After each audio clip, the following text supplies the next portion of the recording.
અંદરથી કાઢી લીધું ગરમા ગરમ. એક મત દેવું હોય બધું તો ખાવું જ પડે. હાથ બૈરા બધું જાય તું જો.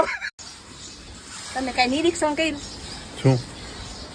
સંક્રાંત હોય ને હા ત્યારે માણા હે ને ગાયું ને એટલું ખવરાવે ને કે આખા વરાનું જાણે પૂન કરી નાખે. વાત તો સહી છે. ગાયું હે ને ખાઈને આમ વાગોળે ન કરે, કોજા કરે સીધી, એટલું ખવડાવે. પછી ગાયું હે ને બારે માસ રેડિયું રખડતી હોય. ક્યાંય કોઈ પૂન કરવા વાળા ન જડે. સાચી વાત હો. સમજ્યા ને તમે? પેટ આમ ફાટાફાટ ખવડાવી દે હા, ને. એક દીમાં જાણે બધું પૂન કરી નાખવું. એક દી જાણે બધું પૂન કરી નાખું આખા વરાનું. હા, તમે આવું બીજે ક્યાંય જોયું છે? હા ક્યાં? તને નથી ખબર? તો એટલે તો પૂછું, મને તો આ સંક્રાંત નું એક મેં જોયું છે કે ખવડાવી નોકાવી દઈએ. ચૂંટણી આવે ને ચૂંટણી તઈ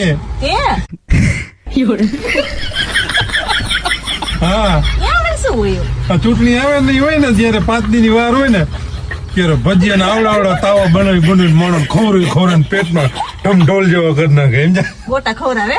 લ્યો ખાઓ હે લ્યો હજી આવા નવા ગોટા ખવડાવો મેથીના. એને માણા જોયા ન હોય ને એમ ખાવા જતા હશે ગોટા. હે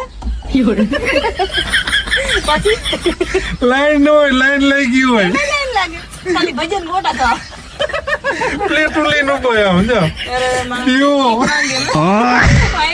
એમ હોય? મેં તો જોયું નથી એટલે મને નથી ખબર એમ. હા ખાલી ભજીયામાં 5 વર્ષ નીકળી જાય. તો હારું નો કેવાય તે તો ભજીયા ખાઈને રાજી કરી દઈએ.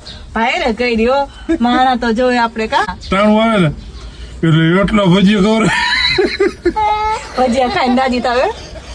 એટલે ખાવાના એવા રાજી થઈ જાય. ભજીયા હાલો ભજીયા ખાવા જાય. માણા તો જો એમાં એક વખત તમે એવો જોયો ને ભૂખો એટલો રેવાતું નતું ને ગરમ હાથ ગાલીને કાઢી લીધું ભજીયું. પછી જાણે ભાગી જતું હે એટલી ભૂખ લાગી હતી એને સહન નતું થતું. ભજીયામાં લાઈન માં ઉભો રહ્યો હોય ને થાકી ગયો અને ટાણું આવતા આવતા એટલી ભૂખ લાગી ને ભજીયા પતવાય બેસે તે આ મારો દીકરો સીધો જ હાથ ગાલીને અંદરથી કાઢી લીધું ગરમા ગરમ.